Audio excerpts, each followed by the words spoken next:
এই নিষিদ্ধ ঘোষিত দলের কর্মসূচি ফলাও করে প্রচার করছে। এরা কারা? দুই একটা মিডিয়া, আমি সবার কথা বলবো না, তারা ফলাও করে প্রচার করছেন। এরা আইনের আওতায় আসতে পারে না। আজকে সরকার আছে, অন্তর্বর্তীকালীন সরকার, যে সরকারকে সমস্ত আন্দোলনের শক্তি তাকে সমর্থন করেছে। তো নিষিদ্ধ ঘোষিত অথবা স্থগিত একটি রাজনৈতিক দল, সেই দলের মানব বিধ্বংসী, হিংসাশ্রয়ী, প্রতিহিংসা পরায়ণ, নিষ্ঠুর কর্মসূচির কথা মিডিয়াতে ফলাও করে প্রচার করা হচ্ছে। তো সুতরাং মানে যে নেটওয়ার্ক, চক্রান্তের নেটওয়ার্ক, শুধু ফ্যাসিবাদের সাথেও নয়। ফ্যাসিবাদ এটার হচ্ছে মূল পরিকল্পনাকারী, কিন্তু এর সাথে আরো বিভিন্ন শক্তিকে তারা অন্তর্ভুক্ত করেছে। এ সম্পর্কে আমাদের সবাইকে সতর্ক থাকতে হবে। একজন মহিলা, তিনি প্রধানমন্ত্রী হলেন, জোর করে ক্ষমতায় থাকলেন, যে মুগ্ধ, যে পানি চাই, পানি লাগবে বলে চিৎকার করছে, তাকে হত্যা করলেন। তার এই আর্তচিৎকার, তার এই মানে আবেদন তৈরি করা, তার বাণী প্রচারিত হলো, তারপরেও যে নারীর হৃদয় গলে না একজন মহিলা হয়েও। আবু সাইদ বুক চিতিয়ে দাঁড়িয়েছে গুলিবরণ করতে, তার সেই মহিমান্বিত মৃত্যুকেও পরেও যে মহিলার হৃদয় গলেনি,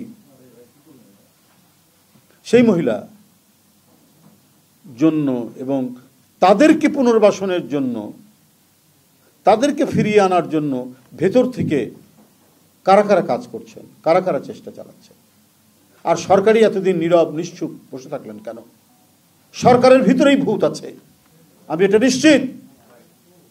আমরা বারবার বলেছি, কিন্তু আমরা দেখেছি সরকারের ভেতর থেকেই মানে আসল শত্রুপক্ষকে চিহ্নিত না করে বরং তারা বিএনপির বিরুদ্ধে নানা ধরনের চক্রান্ত ষড়যন্ত্র করে গেছে। আমরা দেখেছি কেউ কেউ, আমি সবার কথা বলবো না, অনেককেই নানা ধরনের বিরূপ মন্তব্য করেছেন, নানাভাবে নাজেহাল করা, হয়রানি করা, অবহেলা করা, এইটা আমরা দেখেছি।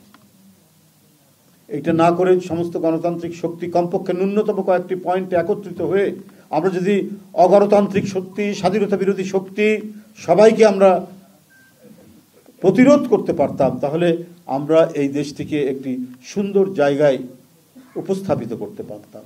আমাদের দেশের উন্নয়ন, উৎপাদন, আমাদের গণতন্ত্রের বিকাশ এবং আমাদের একটি মানে আধুনিক একটি রাষ্ট্রে পরিণত করার আমাদের যে ভাবনা, যেটা 5ই আগস্টের চেতনার মধ্যে দিয়ে বা জুলাই বিপ্লবের মানে চেতনার যেটি তৈরি করেছে, সেটি বাস্তবায়ন অত্যন্ত সহজ হতো।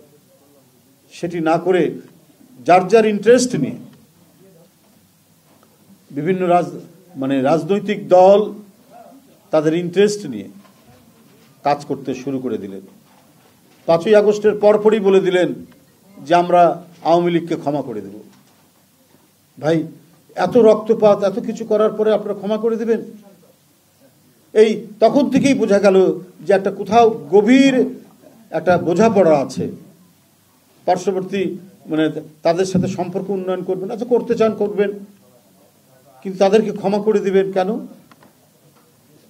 যারা অপরাধ করেছে, আমরা আবারও শুনেছি যে তাদের কোনো কোনো অফিসার গুলি করে মাথায় ফিনকি দেওয়া রক্ত না দেখলে পরে তার নাকি ঘুম হতো না।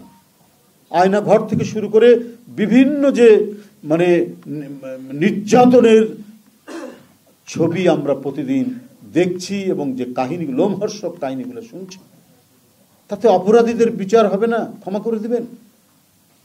এই 5ই আগস্টের পরে আমরা সেই ঘটনাগুলো আমরা দেখলাম। করতে করতে কি হলো, যে মূল যে বৈপ্লবিক চেতনা, গণতন্ত্রের বিপ্লব 5ই জুলাই, স্বাধীনতা সার্বভৌমত্ব রক্ষার বিপ্লব হচ্ছে জুলাই, 5ই আগস্ট,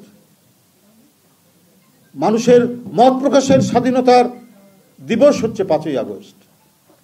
সেই চেতনাকে ধীরে ধীরে ম্লান করার প্রচেষ্টা চলছিল এবং এখনো চলছে।